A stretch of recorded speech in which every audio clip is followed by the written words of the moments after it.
अब तक तो हमने सिर्फ किसी एक कंडीशन को चेक किया।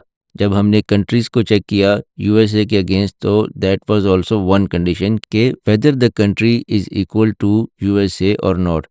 इसी तरह जब हमने इस प्रोग्राम में लोगों की एजेस चेक की, तो हमने सिर्फ एक कंडीशन चेक की, which is if the value in the list is greater than 17 और नॉट।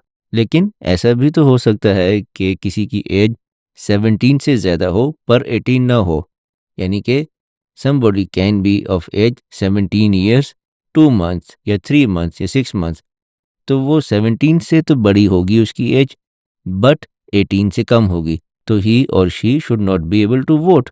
तो ऐसी सिचुएशन में हम मल्टीपल कंडीशंस चेक कर सकते हैं इन द सेम स्टेटमेंट। कैसे? अब हम यहाँ पर क्या चेक करना चाहेंगे कि किसी पर्सन की एज 18 या उससे ज़्यादा है या नहीं। तो पहली कंडीशन क्या आ जाएगी कि इफ़ पर्सन इक्वल इक्वल 18, ठीक है, कि अगर वो 18 के बराबर है। और दूसरी कंडीशन क्या आ जाएगी, if person is greater than 18, ठीक है, क्योंकि अगर हम सिर्फ 18 के लिए चेक करेंगे तो 18 से बड़े वालों को भी तो वोट करना चाहिए, उनको भी अलाउ होना चाहिए। तो इसलिए यहाँ पर हम दो कंडीशन लिखेंगे। तो वो मल्टीपल कंडीशंस आप कैसे लिख सकते हैं, इसी एग्जांपल को हम एलेबोरेट करते हैं और हम कहते हैं कि इफ़ पर्सन इक्वल इक्वल 18। अब आपने दूसरी कंडीशन चेक करनी है, तो दूसरी कंडीशन क्या है कि पर्सन इक्वल इक्वल 18 यानी एज 18 हो या ग्रेटर देन 18 हो। या के लिए यानी और के लिए हम यूज़ करेंगे ओ आर, और पर्सन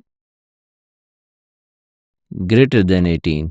तो अगर पर्सन की एज 18 के इक्वल होगी या पर्सन की एज 18 से ग्रेटर होगी, तो ही और she would be able to vote, can vote, otherwise ही और शी कैन नॉट वोट।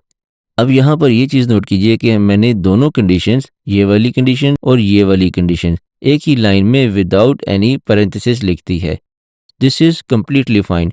लेकिन आपके कोड की रीडेबिलिटी को अच्छा बनाने के लिए या बेहतर बनाने के लिए सजेस्टेड या बाय कन्वेंशन ये तरीका है कि आप हर कंडीशन को ब्रैकेट्स के अंदर लिखें, लाइक दिस, इस तरह। और दूसरी कंडीशन को भी हम पैरेंथेसिस में लिख देते हैं। इससे आपके कोड की रीडेबिलिटी अच्छी हो जाती है कि जब भी कोई देखेगा या आप खुद भी अपने कोड को जब रिविजिट करेंगे, तो it will be easier for you to read and understand, कि आपको देख के पता चल रहा है कि एक कंडीशन ये है और दूसरी कंडीशन ये है और बीच में और कोऑपरेटर है। और कोऑपरेटर क्या करता है, ये चेक करता है कि ईदर दिस कंडीशन और दिस कंडीशन, इन दोनों में से कोई भी एक ट्रू होगी तो it will execute this line of code, else it will execute this line of code. ठीक है, तो इसको हम रन करके देखते हैं and we will get the same results. See, इसने चेक किया कि पहले this one, person 17 can not vote because 17 is neither equal to 18 nor greater than 18, कि 17 ना 18 के इक्वल है ना उससे बड़ा है। इसी तरह 16 के लिए भी, 18 के लिए भी और बाकी सारी वैल्यूज़ के लिए भी ऐसे ही चेक होगा। ये तो था मल्टीपल कंडीशंस। जब हमने और चेक करना है कि एक कंडीशन ठीक हो या दूसरी, उन दोनों में से कोई भी एक ठीक हो तो हम क्या करेंगे, और अगर दोनों फॉल्स हो जाएं तो हम क्या करेंगे। लेकिन लेट्स सपोज हम चाहते हैं कि हम मल्टीपल कंडीशंस को चेक करें and the criteria should be कि दोनों की दोनों कंडीशंस ठीक हों। फॉर एग्जांपल हम ये क्राइटेरिया रख देते हैं कि वोटिंग के लिए कोई भी शख्स जो है या कोई भी पर्सन जो है उसकी एज 18 से ज़्यादा होनी चाहिए और 60 से लेस होनी चाहिए। तो दोनों कंडीशंस मीट होंगी तब हम ये वाली लाइन एग्जीक्यूट करेंगे, otherwise the person should not be able to vote. तो उसके लिए क्या होगा, यहाँ पर हम करेंगे पहली कंडीशन पर्सन ग्रेटर देन 18 और यहाँ पर एंड आ जाएगा, ठीक है, एंड पर्सन लेस देन 60, के पर्सन जो है या उसकी एज जो है it should be greater than 18 and उसकी एज 60 से कम होनी चाहिए। यहाँ पर लेट सपोज हम कुछ लोग ऐड कर देते हैं जिनकी एज 60 से अबव है। अब इसको रन करके देखते हैं,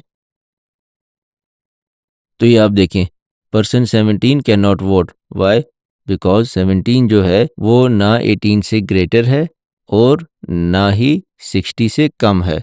17 इन दोनों कंडीशंस पर नहीं उतरता। ये दोनों कंडीशंस 17 के लिए ट्रू नहीं होती, इसलिए ये लाइन एग्जीक्यूट नहीं होगी लाइन 5, बल्कि लाइन 7 एग्जीक्यूट होगी। इसी तरह 16 के लिए भी, 18 के लिए भी।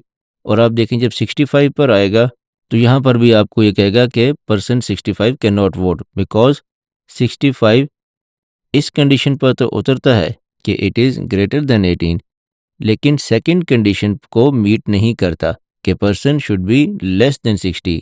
तो 65 is greater than 18 but not less than 60।